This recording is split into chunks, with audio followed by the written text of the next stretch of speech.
I'm Paul Shrivastava, and this is our final session, the concluding session. We have 3 speakers, and we are going to go one after the other. And if there are questions at the end, we'd be happy to take those. If there are none, we just finish the session.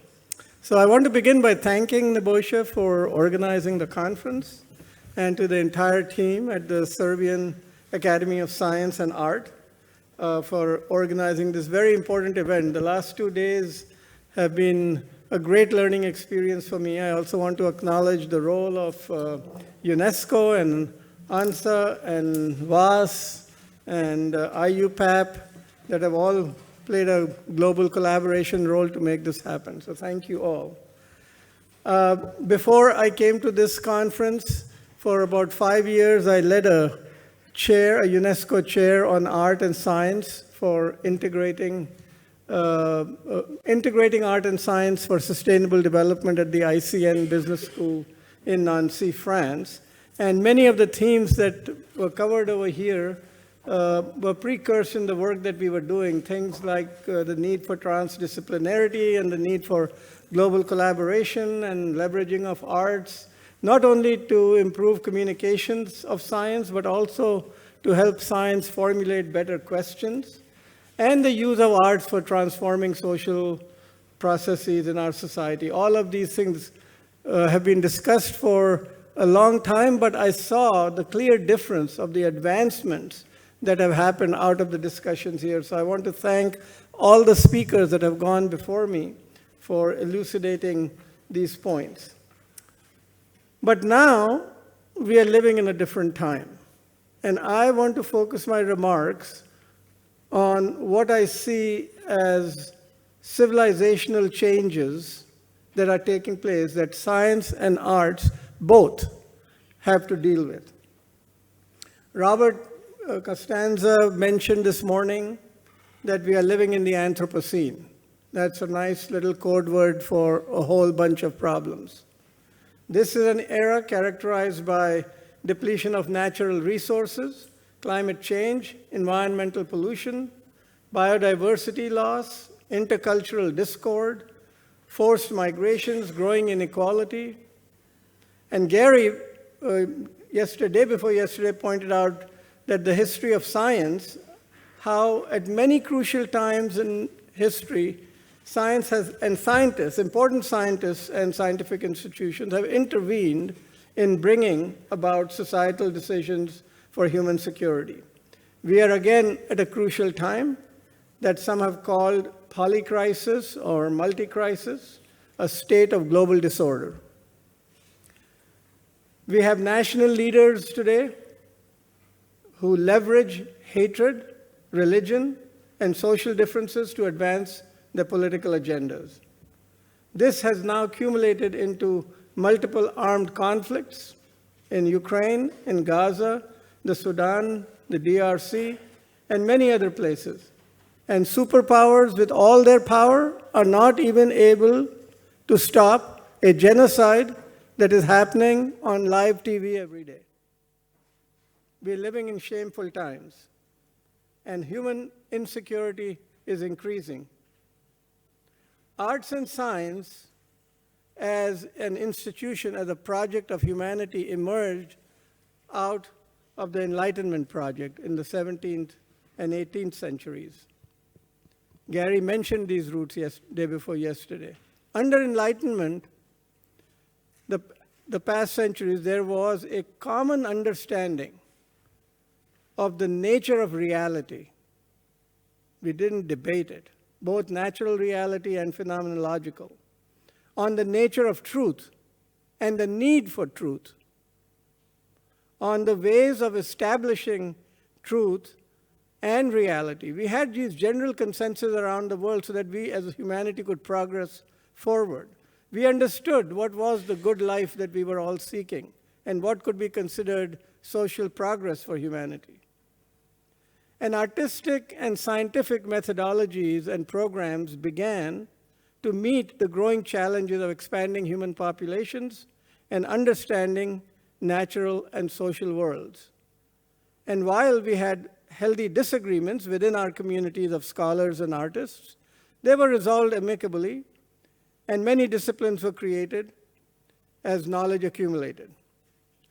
In the 21st century, we have just spent 25 years of the 21st century, and we find ourselves in a very abnormal situation, which possesses great threats to sciences and the arts.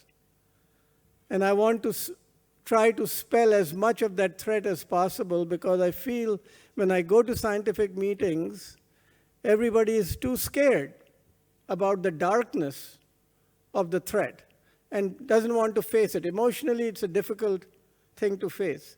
The Enlightenment project seems to be running out of steam, and it is being displaced by a very dark vision of human future.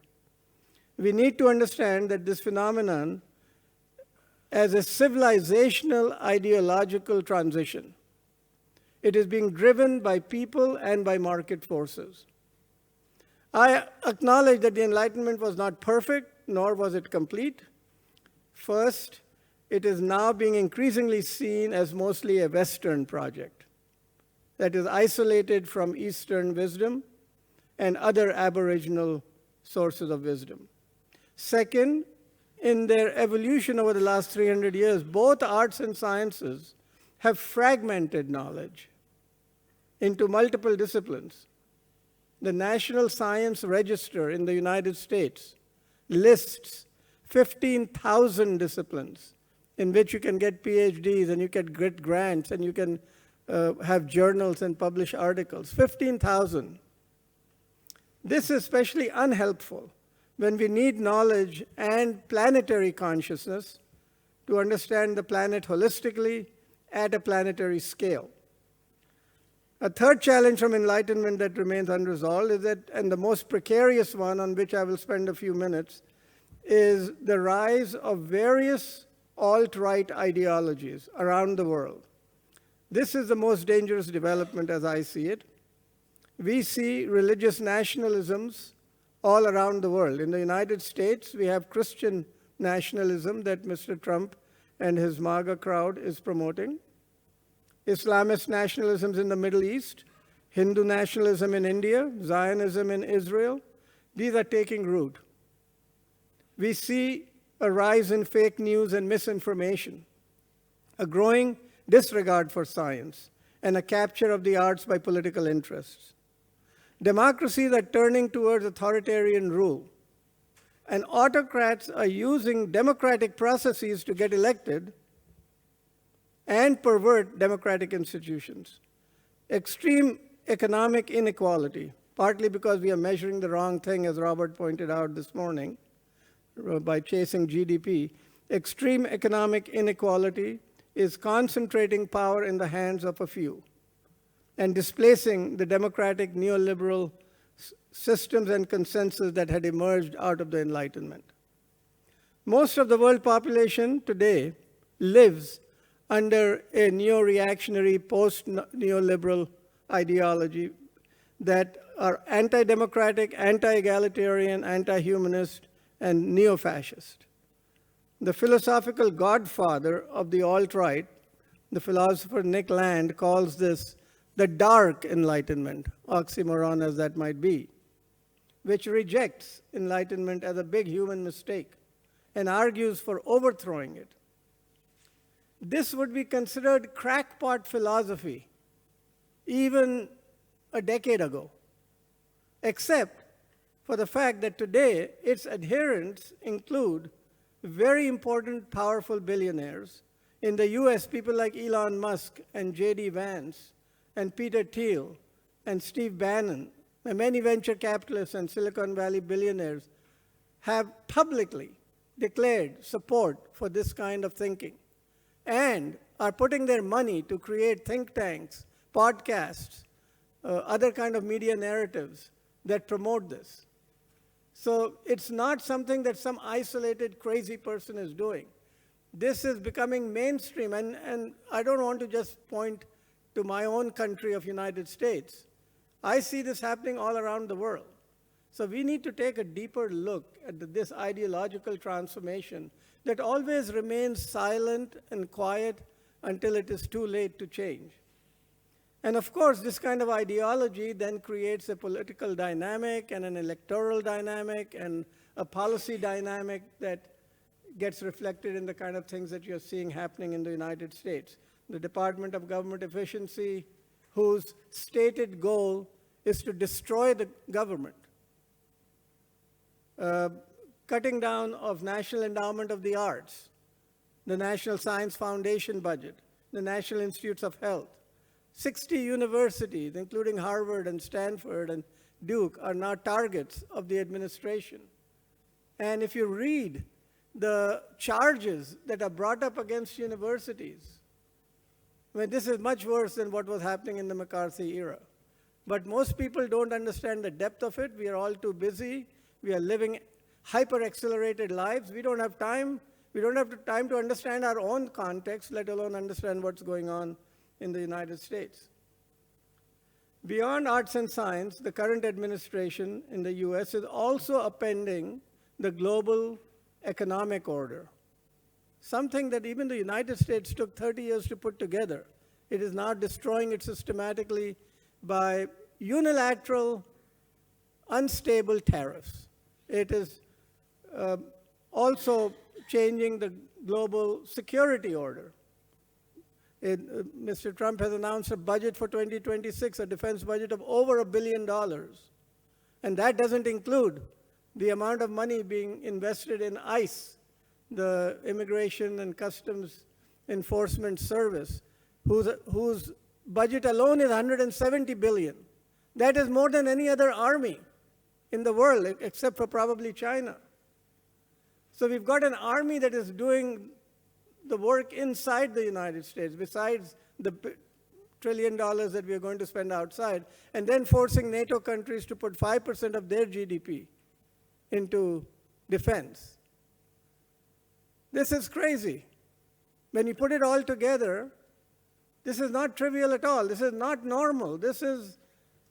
We should not be sitting comfortably in our seats and continuing to think about art and science as something that can be tinkered with on the sides and carry us through this part. We need to be acting. Arts and science, to interface with this kind of ideological transformation, needs to do some really deep thinking. It must grapple with building a holistic counter-narrative that overcomes the shortcomings of both the left and the right. Neither of them have provided solutions, and both of them need to be thinking more futuristically. One place to begin is reimagining the idea of peace, which is so fundamental and a precondition for any kind of sustainability. Peace is a precondition for addressing human and planetary survival in the Anthropocene, but under our very special abnormal geopolitical situation, this is not going to be easy. We are actually going in the wrong direction according to the expenditures I just mentioned. This month, the Club of Rome has announced a unifying perspective on what we call planetary peace, that sees peace not just as avoiding war between nations, but peace as something that deals with peace internally within ourselves, peace with nature, and peace with others. So it accommodates the kind of violence that we are expecting to see due to ecological breakdowns around the world. And some of the estimates of that kind of violence just make normal human warfare insignificant. I mean, we get very worried when a few thousand people die, and if 1 million people die, it is a major world event. But if you imagine climate catastrophes that can bring down 200 million people on one go, we are talking about a very different scaled enemy. And I hate to call nature our enemy, but we are making nature so unstable that we can imagine these kind of events happening now. So interfacing sciences and arts to foster a holistic understanding of planetary challenges is vital and urgent for planetary peace. We are often presented with the false duality of science versus art as being opposing ways, as objective versus subjective, or left brain versus right brain, or as two separate cultures. To me, both science and arts are partial ways of understanding a holistic human nature oneness. Both are contextualized and shaped by economic forces, perceived social needs, and political purpose. We need both to address human challenges of the Anthropocene and to reduce conflicts. Science and art must unite, not just work together, but unite to fend off the counter-ideologies that seek to make them both irrelevant. So, in conclusion, let me make a few reflections around action, since one of the goals of this conference was to deduce from all our discussion what are we to do. First action I think we need to take is to understand the alt-right threat in its fullness. Dark and frightening as it is, we cannot shy away from it or look the other way or avoid engaging with it. We must develop counter-narratives, and this is really a joint task for both art and science. Naki mentioned a new social contract that might be needed this afternoon, and that's what I'm talking about. What do we want the future to look like? Maybe we can use the art of science fiction to imagine and unfold utopias good for humans and the earth. Second, I think sciences and the arts must interface with society to deliver on planetary peace. For this, we will need to change our economic systems, our food system, energy system, health system, education system, and all systems that support life towards regenerative living and towards building eco-civilizations. Third, science and art institutions must do critical self-reflection. After 300 years of evolution, there are lots of mistakes. You, as insiders in science institutions, know where the mistakes are. We need to fix those. We can't just continue to do patchwork improvements. We need systemic changes in scientific organizations, particularly universities. And I'm most familiar with universities in the United States. They are now become basically quasi-corporate organizations that produce students that want to become cogs in the big industrial machine. They are not serving a genuinely educational learning purpose that was intended by the Enlightenment. And my final concluding remark is around resources, because many people earlier mentioned the need for more resources. I think given that we're living in a time of fiscal austerity, every government is running deficits. There's a breakdown of superpower-funded multilateralism, withdrawal of US foreign aid. Funding will remain a major barrier and is going to become worse. Yes, some countries temporarily might be able to meet some of the gap, but by and large, the funding atmosphere is going to be more and more rigid. As government funds dry up, arts and science institutions need to move towards a different way of thinking about funding. In the past, we thought about funding as, okay, scientists want to do something, artists want to do something, their institutions want to do something. Let's go and find donors, foundations, government to give us money to do things. I think we need a new business model for funding for ourselves if we want to become autonomous. We need to see ourselves becoming useful, value-add service providers to society.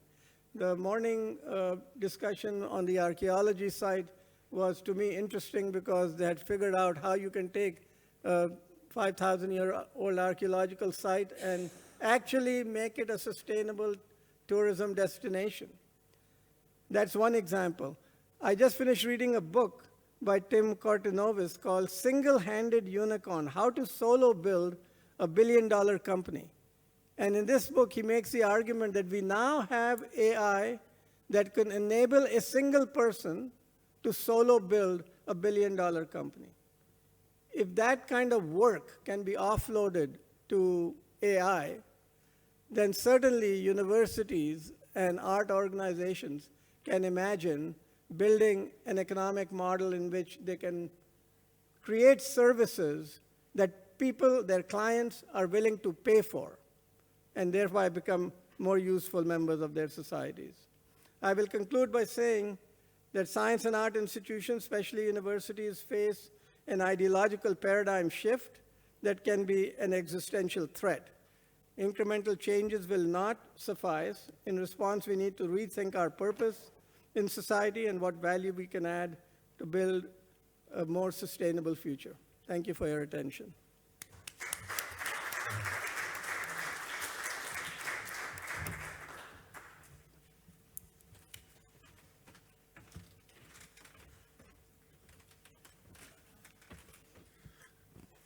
Thanks very much for a really, really engaging and thought-provoking talk to Paul. And I hope you can all hear me okay. I want to thank Nebojsa, and I want to thank all of the organizers of this fine conference. I think it has been a very rich series of discussions over these 2 days and 1 evening. And I really would like to thank the Serbian Academy of Science and Art for prioritizing this, and all of those organizations that have helped in funding this event as well. So I'm delighted to be able to present on behalf of the UNESCO-MOST Bridges Coalition. And as one of the steering committee of the Earth Humanity Coalition, I'm proud to be here representing EHC, as well as WAAS as a WAAS Fellow, in addition to serving my role as the Executive Director of the UNESCO-MOST Bridges Coalition. I'm going to tell you a little bit about what Bridges is, why it was formed, what we're trying to do, to give you a sense of how we're working to achieve the mission that I think has been clear, explicit throughout these couple of days that we've had. In 2015, when the Sustainable Development Goals were being finalized, exactly 10 years ago this month, as the Paris Agreement was being formalized in 2015, a project was started by UNESCO called Broadening the Application of the Sustainability Science Approach. And this project meant to take a look at the previous 15 years of the field of sustainability science, coming out of the Millennium Development Goals that were sort of stretching forward to now turn into or give birth to the Sustainable Development Goals. And wanted to see how the field of sustainability science could better help member states meet their obligations according to these momentous new agreements that were being formalized in 2015. So under that project, a 2-year project, there were several workshops organized around the world. I had the good fortune to be invited to one of them, representing a Nordic network of interdisciplinary environmental studies.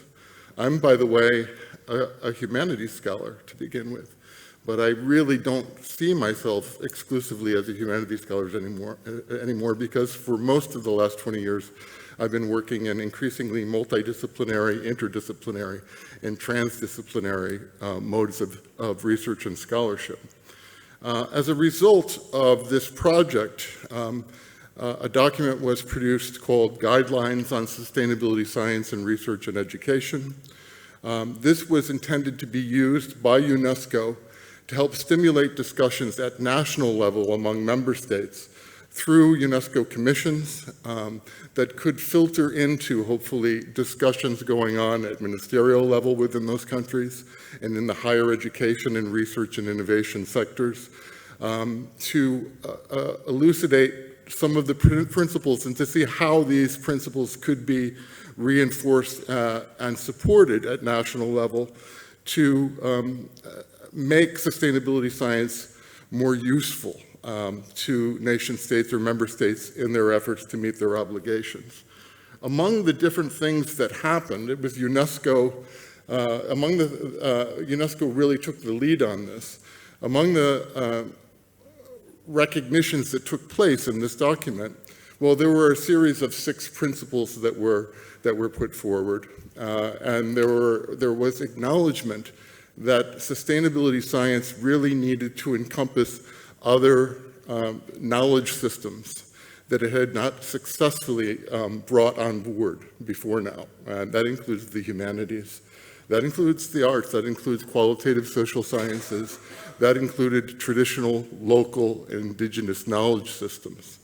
And the idea was that these needed to be involved not as had often been the case in how mainstream sustainability science was thinking about, let's say, the humanities, not in an instrumentalizing way, not solely in a translational way, but for the value of the knowledge that these different domains contained in terms of how they could actually bring that knowledge to bear in ways that would complement what was coming out of STEM disciplines, what was coming out of the natural sciences, environmental sciences, and other more quantitatively oriented, I guess you could say, social sciences. Nevertheless, even with that ambition, this was still a top-down kind of initiative from a UNESCO side. It was going to take these guidelines forward and at national level begin to try to stimulate discussions in the hope that this would make its way through the systems at national level. Many of the actors who had been involved in this project realized that would not be enough. We needed something that would be both grassroots and something that would help to execute the bridging that would need to take place across knowledge domains, across scientific domains, and across sectors between academic and non-academic stakeholders, for instance. So UNESCO, the International Council for Philosophy and Human Sciences, or CIPSH, and the Humanities for the Environment Global Observatory Network, of which I was part, came together and decided to organize a series of workshops over the next 2-year period to say, how could we begin to meet those needs, those bridging needs? And we had 4 very rich discussions, and with those founding partners, we had other partners that came on board and were instrumentally part of the discussions right through. Future Earth did that. The ISC did that. The Club of Rome came on board in due course. WAAS was right there from the beginning in the form of Hathor. And 40 or more, 40, 45 international organizations and partners of very different kinds entered into that discussion. And there was very little change in that group over the next 2 years as we organized 4 workshops to vision what would take place. What did take place was the vision for the Bridges Coalition. And the Bridges Coalition we applied to UNESCO, and we applied to one of UNESCO's intergovernmental programs, the Management of Social Transformation Scientific Program, to become the Humanities Inclusive Sustainability Science Coalition of the MOST program. The MOST program was already nested within social and human sciences at UNESCO. But we realized that anything that we were going to be trying to do could not think exclusively in terms of either the humanities or only the social sciences. Anything that was not trying to be integrative with other mainstream sustainability science disciplines and areas of knowledge was not going to be sufficient. So we had to begin working on how do we actually begin to create more transdisciplinary modalities and production. And knowledge production. And what happened then was we were approved in 2021 by UNESCO to have this almost kind of statutory role within the Management of Social Transformations program. And this gave us an opportunity to achieve an important mission, several missions I would say, but one very important one was how do we open up the knowledge from the social and human sciences, from traditional, local, and indigenous knowledge systems and communities to the science policy process in more effective ways. They had not been very prominent parts of that before this point, and I think that was one of the things that was recognized out of the original UNESCO project that gave birth to Bridges. After we were accepted and approved by UNESCO in the Management of Social Transformations program, we began to build capacity because we didn't have it. We didn't have central funding, so we had to begin to bring together partners who would be prepared to sponsor hubs. And the hubs gave us our operational and our implementation capacity and our capacity to begin building programs.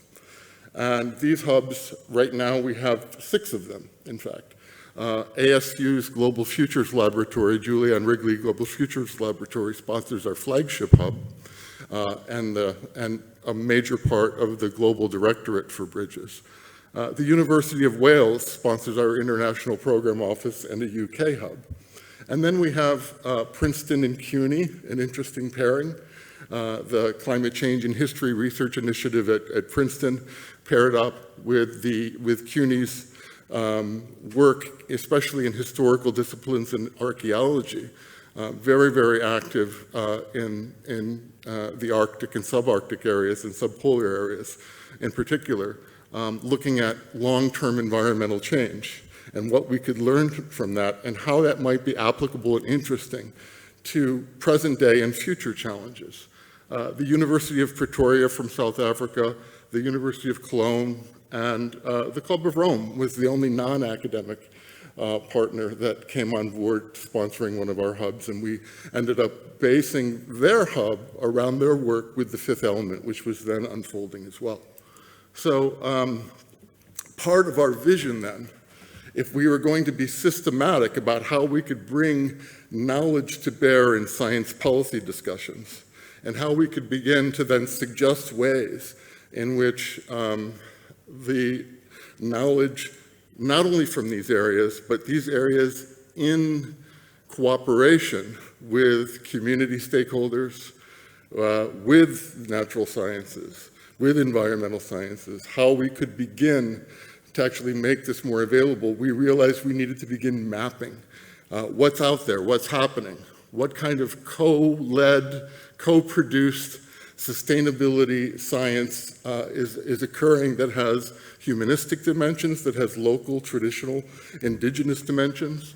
And as part of that, we produce a first kind of pilot work. I can't remember exactly how many are in here, but it's about 80 pages. I suppose we've got maybe 60 or so projects from around the world that were just from Bridges established coalitions, established networks.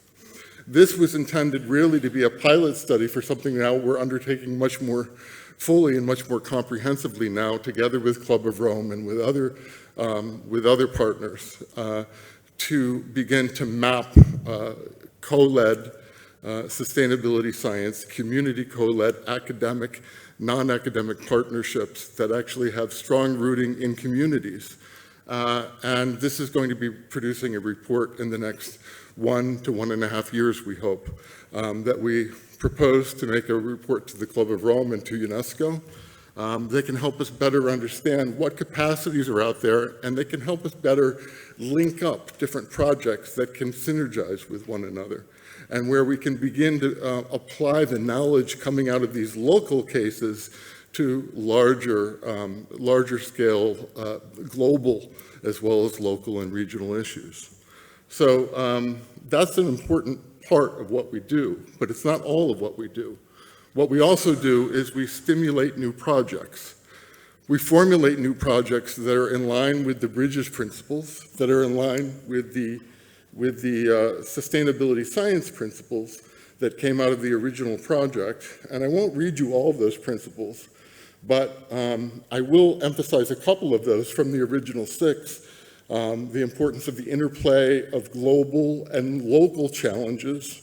Interdependencies and complexity are really important parts of that. And I would say beyond that, freedom and responsibility, the role of education for complex action, all of these are part of the original vision of what could be produced under a sort of renewed paradigm for sustainability science. Bridges then added its own 5 principles, and I won't enumerate all of those as well, but I'd like to read a couple of them just to give you some sense of where we're coming from.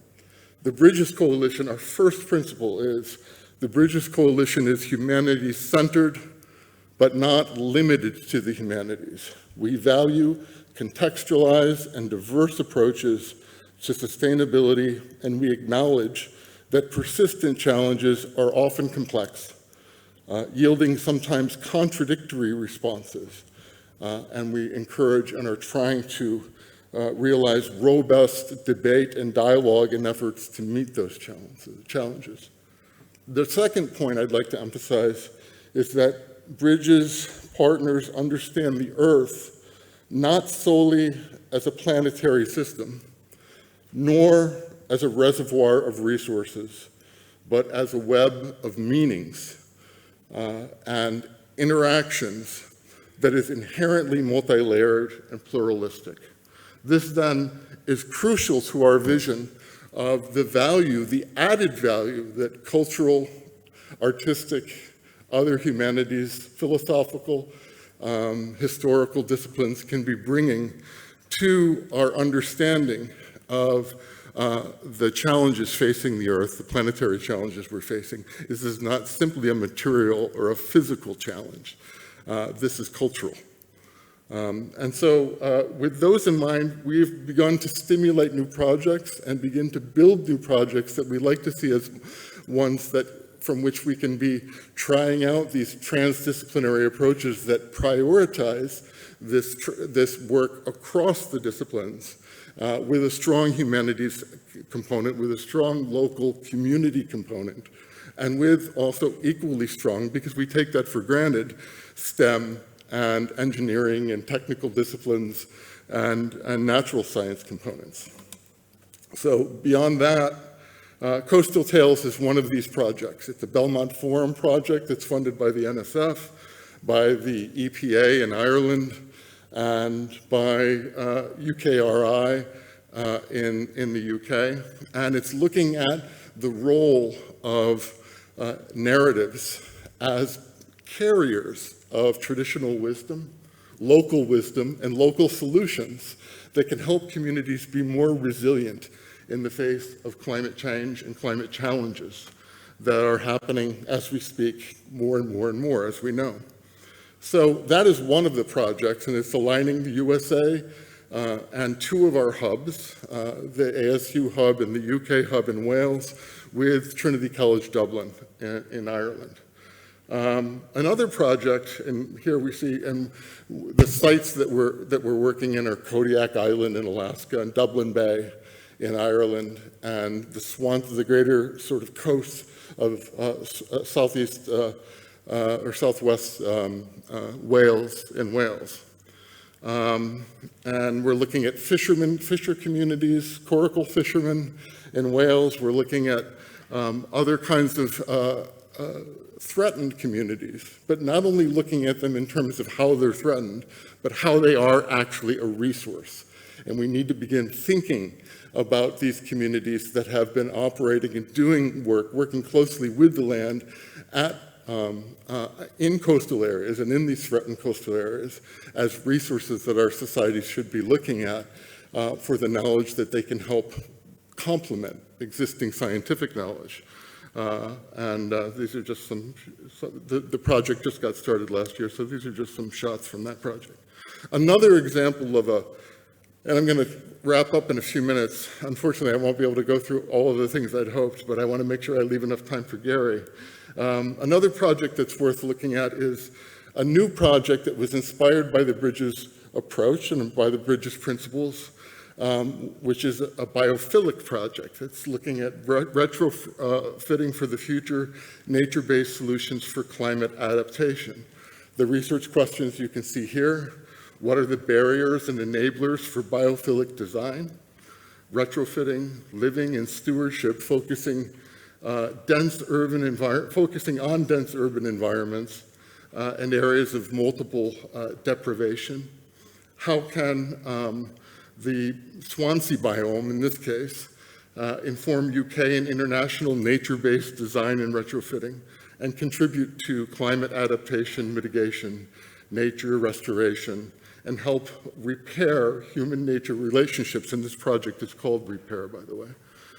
How do we interrogate concepts of value and cost of biophilic living through diverse measures? How can the team-based approach advance transdisciplinary research and deliver evidence-based, replicable pathways to biophilic living for the benefit of nature recovery and human well-being. And here I would really point out that there's a great disciplinary spread between biological, ecological sciences, between cultural disciplines, everything from focuses on storytelling to anthropology and other aspects of design and technical teams working together. And this project is just getting going right now. This is the first project that is really a humanities-led project of this kind in the UK. And I think it may have just gotten the largest grant that the UK funder has given for a largely humanities-centered project, but not humanities exclusive. I can't get into the Folego project or the Fulgo project, but this is one of the first ones that we did, a collaboration with Portugal and Iceland, looking at threatened ice and fire in this case, how fires were devastating Portugal as a result of climate change, and the melting of glaciers in Iceland, and the community responses to these, and the ways in which scientists, together with filmmakers, with artists, were working with communities to help raise better awareness, not only of these difficulties, but also of the potential for community responses to these issues in productive ways that could help adapt these communities adapt to the challenges that they will continue to meet. I won't go into that much more other than to say, and I'm going to tie up with this, that we had a chance to present the findings of this as part of a Future Earth session at COP27 in Egypt 3 years ago. So that was our first big meeting that we took part of within Bridges after that. But it's not the last, though. And we've made actually showing up, sharing knowledge at, this is the paper that we produced there, looking at, and it was co-produced with the local municipality about different approaches to community design and land tenure and management of landscapes with the Homeowners Association to help mitigate the difficulties in forest fires in Portugal. And how that could actually be turned into a more constructive direction. And we had some other cases that we shared at that COP as well. I can't really get into those right now. I'm trying to move these forward. But I'll end just by saying we've continued to make our involvement and sharing of knowledge and entering into the science policy discussions with a strong humanities component, with a strong qualitative social sciences, local, traditional, and indigenous knowledge components, important at last year's Summit of the Future.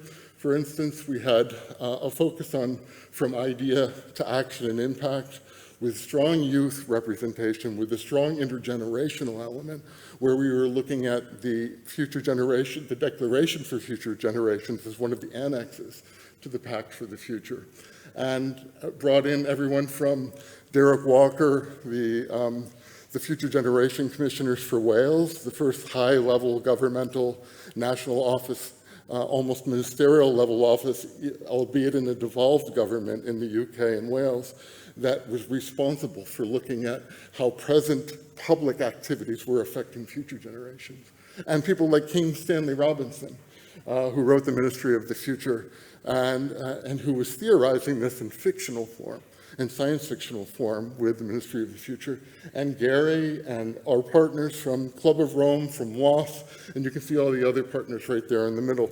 I don't have time to name them all, but we had some outcome documents, and we continue to be working on the implementation of the different ideas that were generated as part of this event there. And I'll end just by saying that we continue involving the Bridges Coalition in discussions around, for instance, AI, the ethics of AI. What are the ecological consequences of the way AI is actually being developed right now with data centers and the huge energy resources that are being pulled in, but there are many other ethical dilemmas. And this was a 2-day immersive discussion at the UNESCO Global Forum just a couple of months ago, addressing these issues, and we're following through on those as well. So we never want these events to just be about sharing information and then leaving it at that. We like to try to focus on implementation and where we can go from there and how we can build stakeholder involvement and more collaboration for implementation of the ideas that are being tested out. And I'll end there. That was the name of our site event. We're on the website for the, and our outcome documents are on the website for that. The same too with the Summit of the Future, if anyone's interested in taking a look at those. I have a couple of these with me, so if anybody's interested in what we were able to do with this pilot project, I'd be happy to give this booklet to you. And I also have a bunch of these cards with me, which contain a database of resources that we pulled together from all of the partners that took part in our Summit of the Future event that you can access digitally via this QR code. So let me know if you want. I'll put them at the end of the table here when I'm done. I've gone over time. I'm going to stop now and thank everybody for listening and bearing with me for going a couple of minutes over time. Delighted to talk to any of you about bridges. Our 6 hubs that we have now are growing quickly. We expect maybe, and we're moving into other parts of the world, into Asia, into the Pacific region, into South America. We have strong discussions right now on developing new hubs and program offices, and these are very linked with one another and part of a growing coalescing network working together across regions. So we're very interested if you think that you have institutes or organizations that might be interested in connecting with us and considering working together with us. Thanks very much.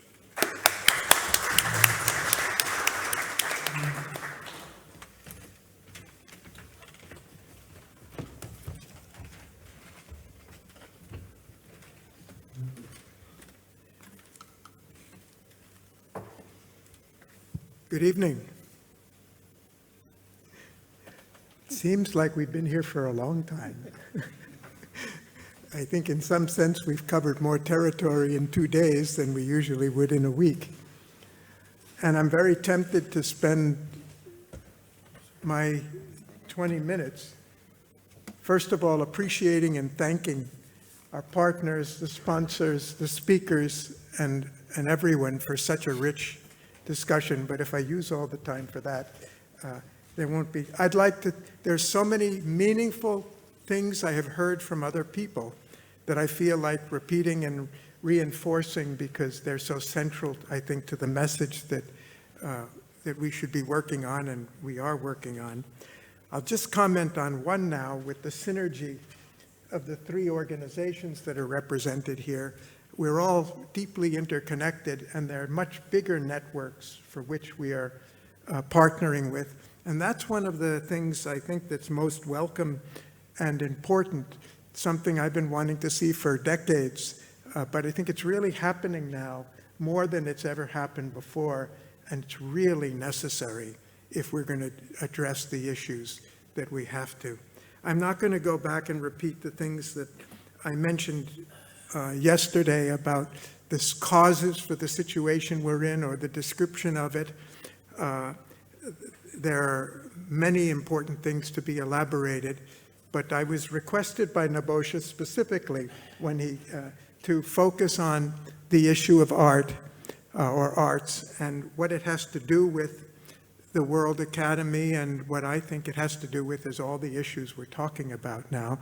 And I'd like to go into it in a little more detail, but I just remind of one thing I said yesterday without explaining it, is that I don't believe we can solve the problems that we have today with the knowledge we have today. But I didn't explain why I said that, or why with all the knowledge we have today, we have unprecedented knowledge and unprecedented capacity of knowledge, but something is missing. And I think that's a big question in itself, but one aspect of it is connected in some way with arts. Because we've had such long, rich discussions, I'm going to start with a little nonverbal communication in the hope that that makes it easier for you after 2 long days. How do I start this now?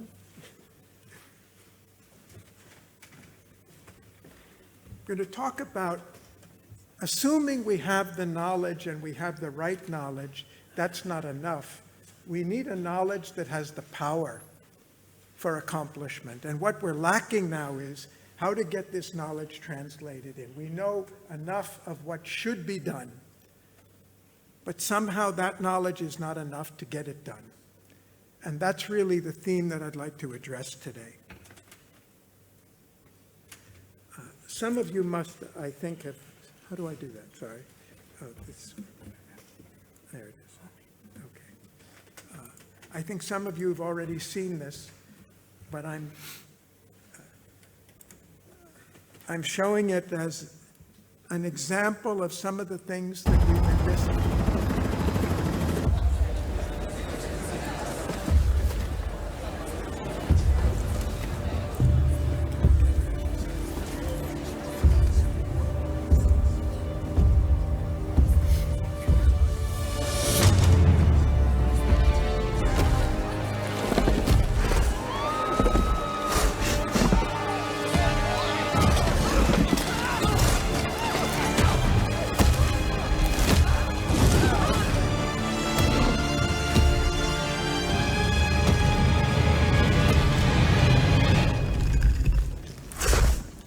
You okay?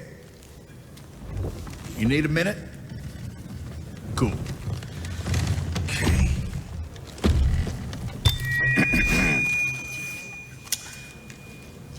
Listen up, people. I know a thing or two about extinction. And let me tell you, and you'd kind of think this would be obvious, going extinct is a bad thing. And driving yourselves extinct? In 70 million years, that's the most ridiculous thing I've ever heard. At least we had an asteroid. What's your excuse? You're headed for a climate disaster, and yet every year governments spend hundreds of billions of public funds on fossil fuel subsidies. Imagine if we had spent hundreds of billions per year subsidizing giant meteors. That's what you're doing right now. Think of all the other things you could do with that money. Around the world, people are living in poverty. Don't you think helping them would make more sense than, I don't know, paying for the demise of your entire species? Let me be real for a second. You've got a huge opportunity right now. As you rebuild your economies and bounce back from this pandemic, this is humanity's big chance. So here's my wild idea. Don't choose extinction. Save your species before it's too late. It's time for you humans to stop making excuses and start making changes. Thank you.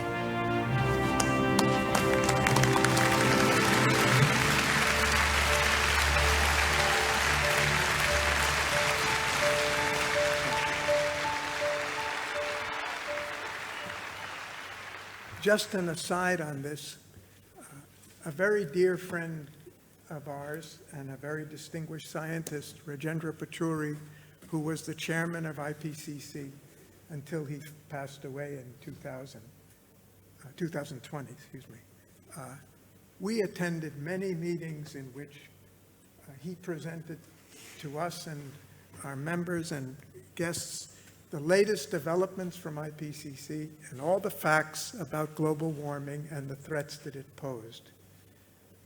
With all of the erudite knowledge and at his disposal. But that has not been enough to move humanity to action. Okay, we have moved, but not enough to move and stop and prevent the crisis that's before us.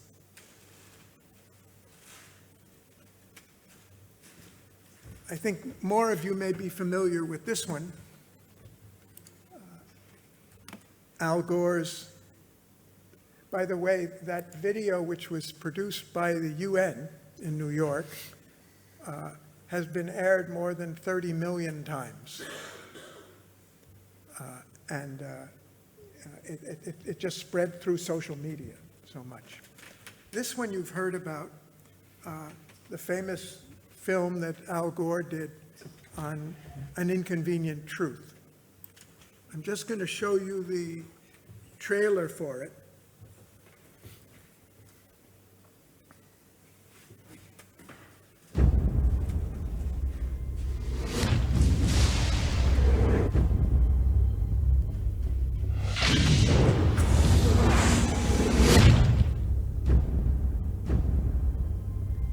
If you look at the 10 hottest years ever measured, they've all occurred in the last 14 years. And the hottest of all was 2005.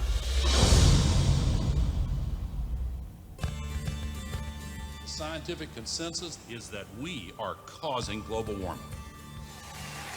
I am Al Gore. I used to be the next president of the United States of America. This is Patagonia 75 years ago and the same glacier today. This is Mount Kilimanjaro 30 years ago and last year. Within the decade, there will be no more snows of Kilimanjaro. This is really not a political issue so much as a moral issue. Temperature increases are taking place all over the world, and that's causing stronger storms. This is the biggest crisis in the history of this country. Early this morning, Hurricane Katrina slammed into New Orleans.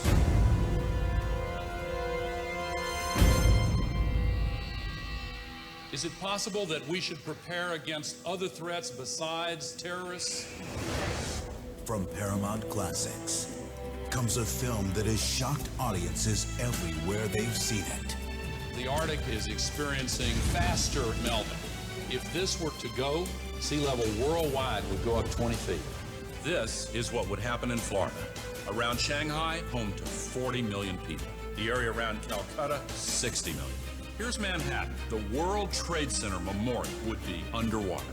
Think of the impact of a couple 100,000 refugees, and then imagine 100 million. We have to act together to solve this global crisis.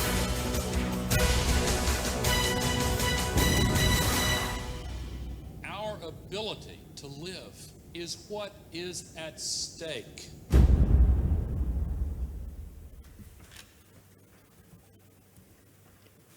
This film received 2 Academy Awards and is the most decorated documentary film that's ever been released in the United States.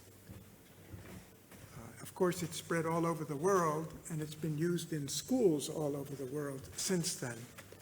But obviously, it does something more than just communicate the facts that we are hearing all the time in the media and from the experts, and it's trying to do something more. Next, please. This is a quote from Al Gore that comes at the along with the movie. Each one of us is a cause of global warming, but each one of us can make choices to change that with the things we buy, the electricity we use, the cars we drive. We can make choices to bring our individual carbon emissions to zero. The solutions are in our hands. We just have to have the determination to make it happen.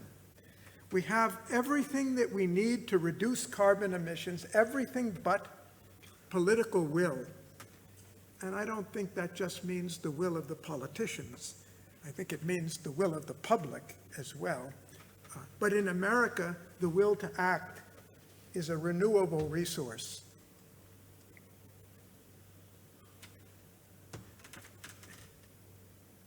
Art, in all its forms, does one thing that the data and the statistics doesn't do as well. It not only educates our mind and informs us so we understand, but it touches our emotions, and it can touch them very deeply. And without that touching the emotions, our mind doesn't normally act. We need to release the energy. We need to have a knowledge that's going to carry impact. impact not only with the policymakers, certainly not only with the scientists, but with all of humanity. Because we need the support of all humanity to do this. It really is an unprecedented moment in world history, or the history of Earth. We've never been in a situation just like this, and I'm not just talking about climate change. I think many of you may be familiar with Jane Austen's Pride and Prejudice. I'm not going to show you the video. Written 220 years ago. It is the highest selling, best loved book of fiction in British literature, in history. And I won't go through all of the data, but the number of millions, how many films have been made, and how many millions of people have bought the book or watched the films. And I think the reason for this is maybe not very well known, or the reason I'd like to emphasize. Why this book, why this story has been so gripping. It's not just because it's a romantic story. It's not even that romantic, but in English literature, it may be ranking. But it communicates a central message of social significance to Britain at that time. This book was written exactly in the period, it was first published around 18, just about 1800, but it was written at the time of the French Revolution. And to me, this was the substitute for the French Revolution. This was a story about a movement between people from two classes, a woman from a middle class and an aristocrat from a very high class, for pushing aside all of the social barriers, which they both thought were impossible. And that's actually what happened in Britain. I don't say that the Pride and Prejudice was the sole responsible for that, but while aristocracy was being wiped out across the English Channel because of the unbridgeable gap between the classes, it didn't happen that way in England. So there was a deep social message which caught on, maybe subconsciously to the public, that this is possible. One more. I don't know how many of you have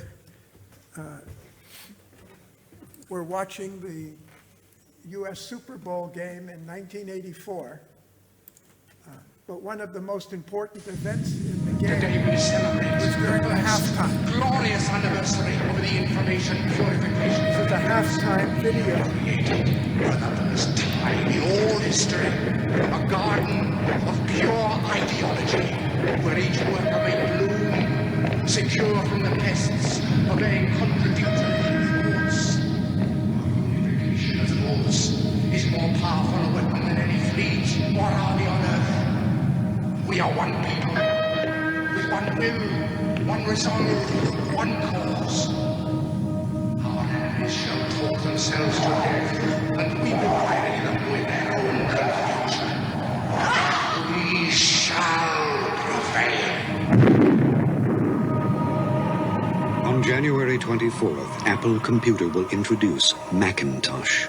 And you'll see why 1984 won't be like 1984. This was the, notice they didn't show the product. Today we This ad celebrate the first cost more than $1 million for Steve,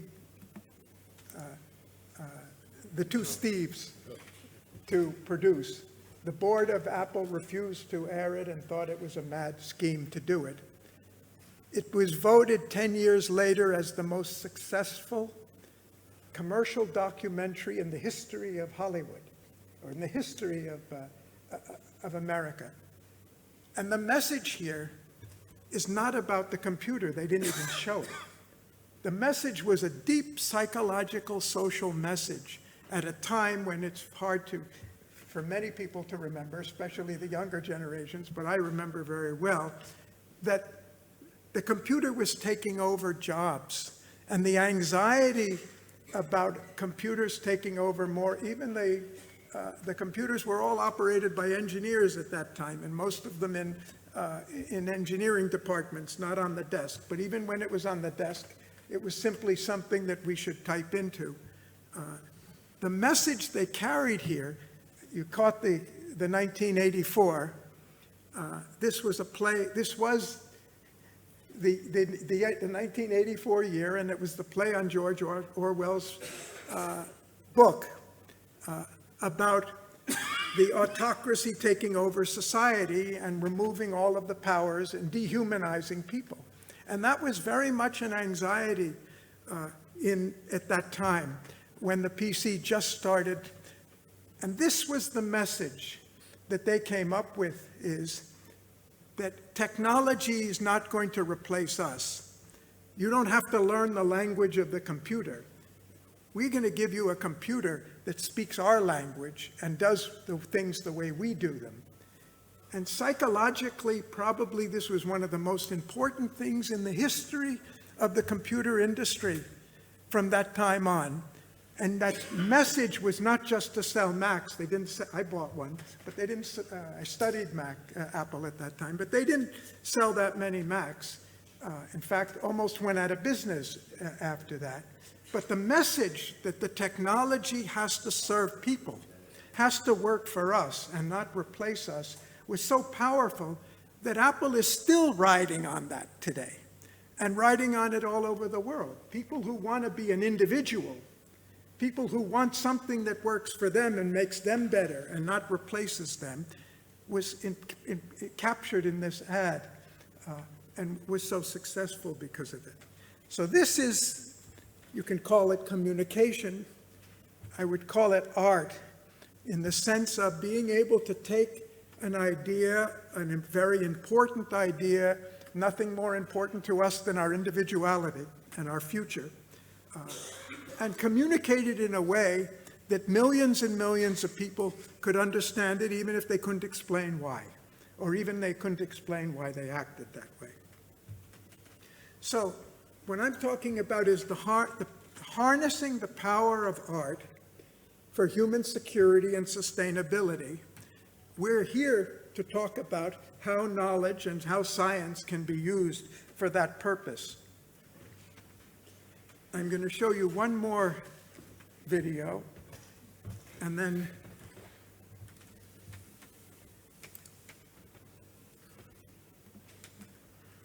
in a world facing urgent challenges, the arts hold a unique power to connect us, to inspire us, and to help us imagine a future where humanity flourishes. In 1960, as humanity stood at the crossroads of unprecedented scientific discovery and existential threat, visionary minds came together to forge a new path. The World Academy of Art and Science was founded by visionaries such as Albert Einstein and Robert Oppenheimer. Among its fellows were great artists too, such as sculptor Henry Moore, architect Buckminster Fuller, and science fiction writer Arthur C. Clarke. They held a radical belief that survival itself requires both rigorous thinking and boundless creativity.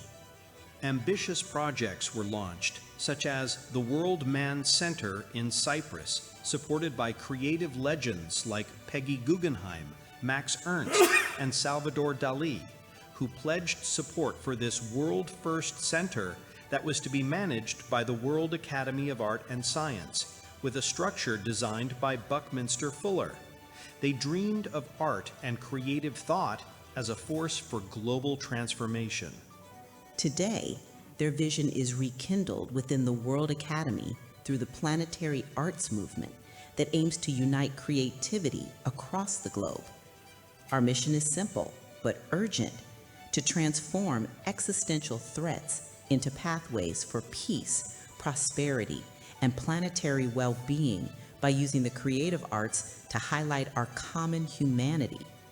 Today, as we face climate emergencies, pandemics, and technological upheaval, the World Academy is once again rising to the challenge supporting science and academia to create powerful visual narratives and storytelling that inspires action.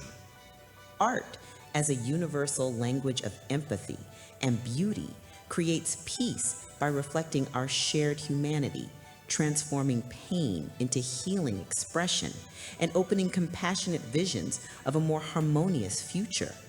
We are calling on all artists, painters, musicians, poets, authors, dancers, storytellers, and digital creators to bring their gifts to the most important stage of all, the survival and flourishing of the human race and the protection of our fragile natural world.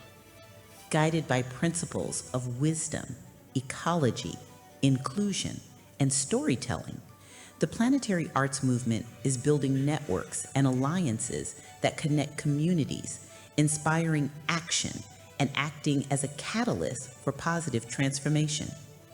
We hope to create a new space where creativity meets crisis, art meets science, and vision becomes reality.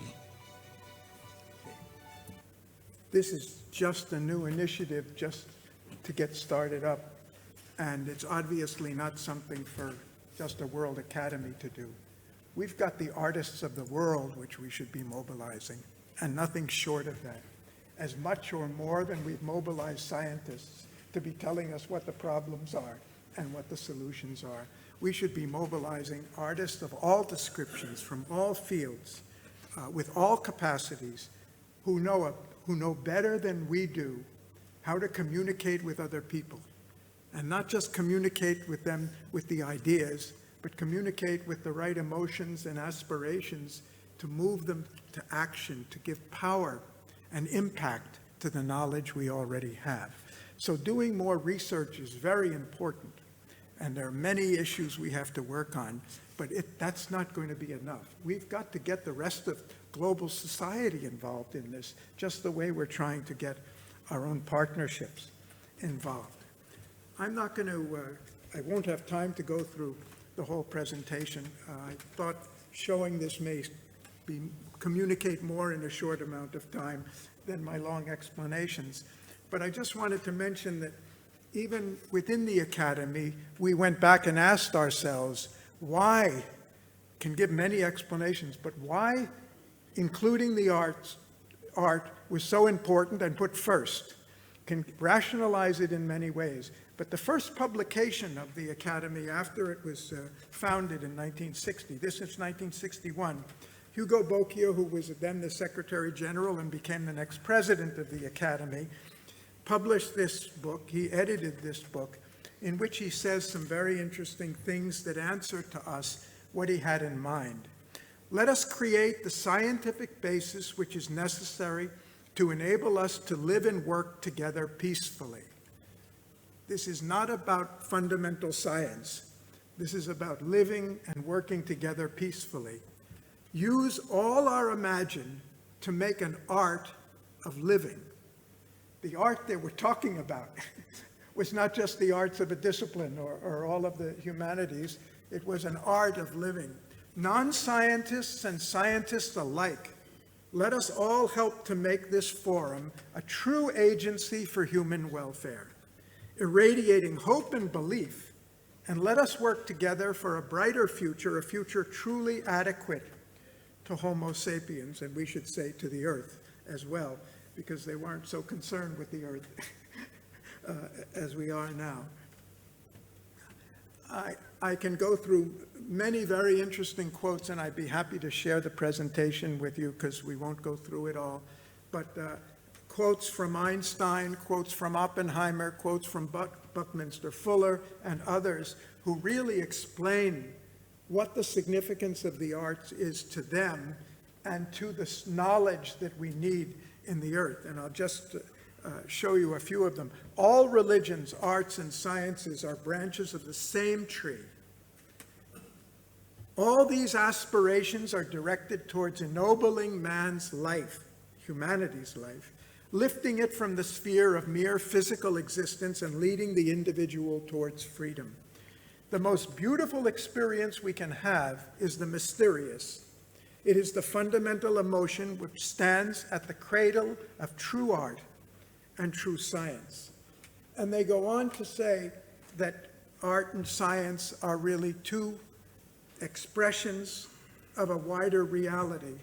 And it's not so much the art or the science, it's what do you get when you put them together? What do you get when you put together the knowledge and you put together the emotional will and determination?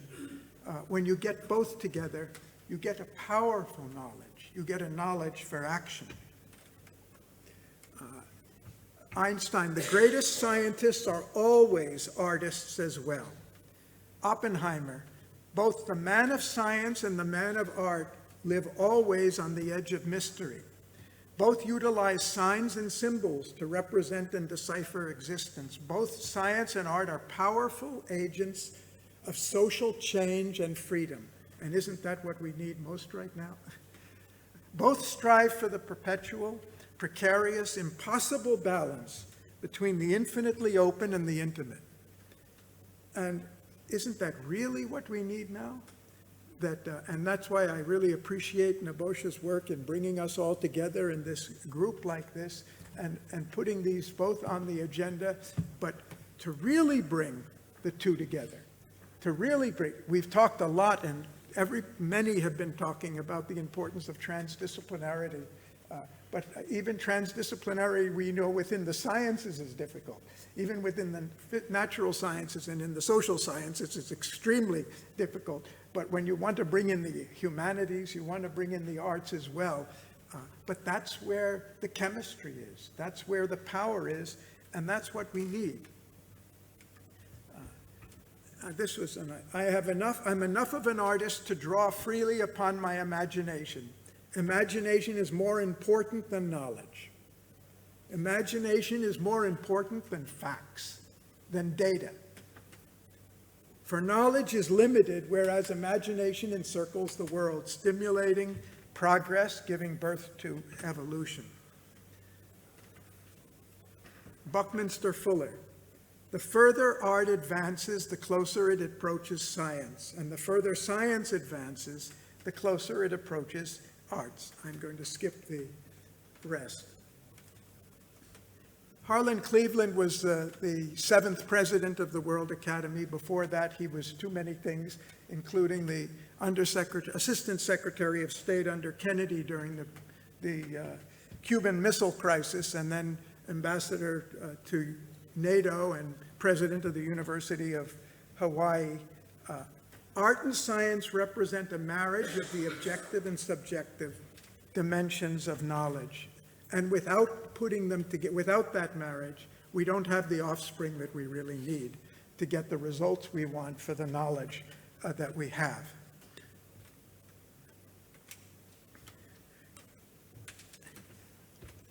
Nebojsa, do I have a couple more minutes? Your call.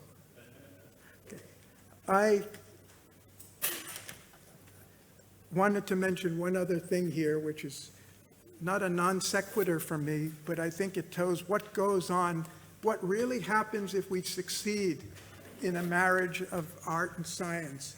It's not an easy task because it means a fundamental change in the way we think. A fundamental change in the way we think. We're talking about transdisciplinarity. It's not an easy task. The accumulation of knowledge in the world, which is only accelerating, and Paul just told us about 15,000 disciplines now in the US. I remember when it was 1,000, and that was only about 10 years ago. It's multiplying so quickly. And the multiplication of knowledge is only narrowing our fields of specialization, because for anybody to become an expert in any of these fields, it's becoming more and more difficult. So you have to narrow the field and get more and more specialists, and we get the barriers. The problems we have are the barriers, the gaps between our disciplines. And the more disciplines we have, the bigger the gaps are. So I'm mentioning this only because one of the themes that came up, and Alexander raised it again this afternoon, is the potential of AI. And I just wanted to end with my own personal conviction. The idea that AI is going to eliminate or make human beings redundant, I think, is simply not true. AI may do many things. Whatever it does, it's going to do it because people do it, not because AI does it. But I think there's another side of this which isn't getting the attention. I think AI can help us be more effective and more knowledgeable than we have ever been before. AI can help us, human beings, evolve. As we've evolved from being the ones who physically plow the fields and have to wash the clothes with our hands, and all of the other labors we have done in the past that machines have helped us eliminate, AI can eliminate the tremendous burden, growing burden, of information glut, which no human mind can absorb, can retain, or can process, because it's multiplying, and it's time for us to stop needing to do that. What AI can do, one gift it can do to us is, AI is not trained to live within narrow disciplines. You can ask it a question, and it can answer from 100 disciplines, or even 15,000 disciplines if you give the right prompt, because it's not limited in its information. It has the sum total of the information which none of us can get. And we did this in our project on social turbulence. I just tried once, because we've been looking so much to try to piece all of the pieces together and see all the interactions, which is mind-boggling. And I just asked AI to give me really what are all of the factors that are disturbing, creating the global turbulence today. And that information I got was better than the work we had done over 6 months, better in the sense of being more comprehensive in its view. And I think we've all been talking about transdisciplinarity. We've got to do that. But we can't do it with the same mentality, and we can't do it with the same educational system and the same structures that we have now. We've got to make use of this marvelous invention, but learn how to use it for our own growth. It's not that AI is going to come up with all the answers. I don't believe that. It's AI is going to help us be more creative and imaginative and come up with better answers than ever before. So I'm going to stop now with just one quote, going from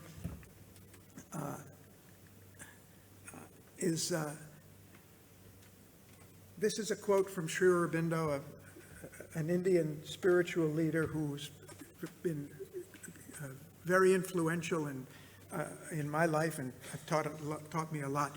The highest truth comes from a union of knowledge and love. Or you can say from mind and heart. The same theme we're seeing in the highest truth is not a scientific truth. It's not a statistical proof. It's not a natural law of nature. It's a truth that will have power for impact on our lives. What's important for us is not some theoretical knowledge. What's important for us is, do we have the knowledge necessary to live and fulfill the goals and aspirations of humanity? Thank you.